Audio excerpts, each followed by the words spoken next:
Americans are sore losers, man. After America's baby daddy meddled in the red card decision issued to Folarin Balogun by telling FIFA to suspend the card so that the striker can play in the quarter-finals against Belgium, the salvation of football thus rested on the nation of King Leopold II, which they did. The Yanks were yanked from the competition. All glory to God. But Americans, as Americans are wont do, won't take the defeat with grace. Look at this. USA GDP is 45 times bigger than Belgium's.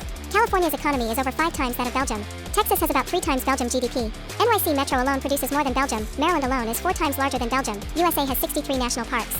Belgium has 1. Belgium doesn't even have its own currency. So freaking what? Your team lost the match. See another one? As a reminder, Belgium would be a massive crater if it wasn't for the United States of America saving their asses in World War II, just saying.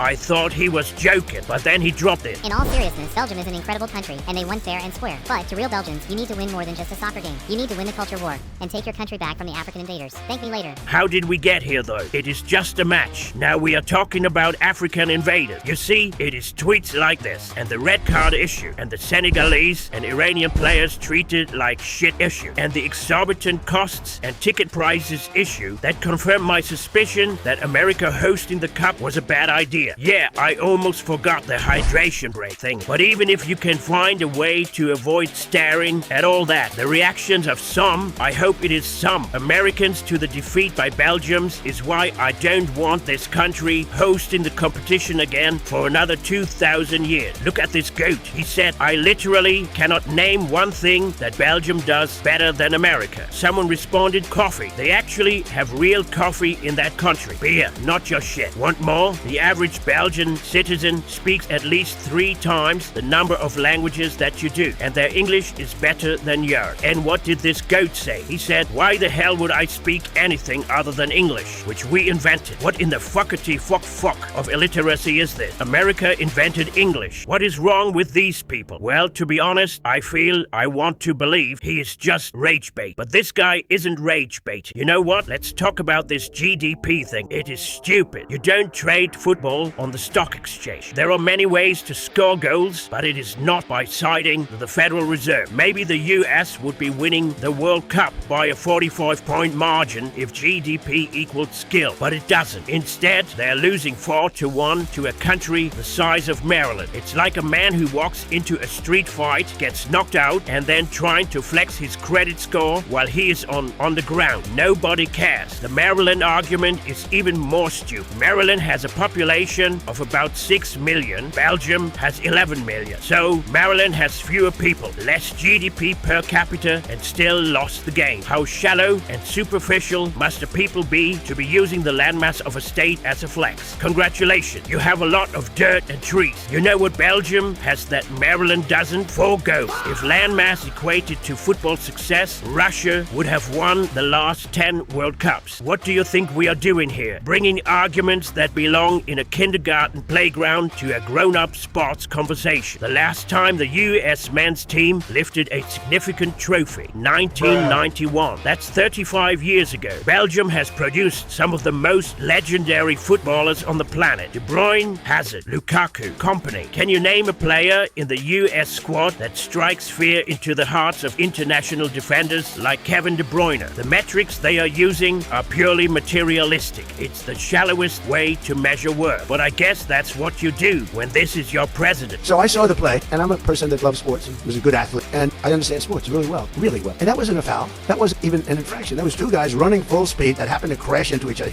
You can't take your foot and properly place it on somebody else's foot when you're going, no, these were 2 great athletes that got tangled up, and this referee, who is a little bit suspect. If you check his past, I don't want to say that because I don't like to create controversy. But very suspect. If you'd like, I'll provide you with the past. He didn't do anything wrong, and he's our best player or one of our best players. And he gave him a red card. I didn't know what that meant. I didn't think it meant much. Then I started hearing that means he can't play in the next game, at least in the next game.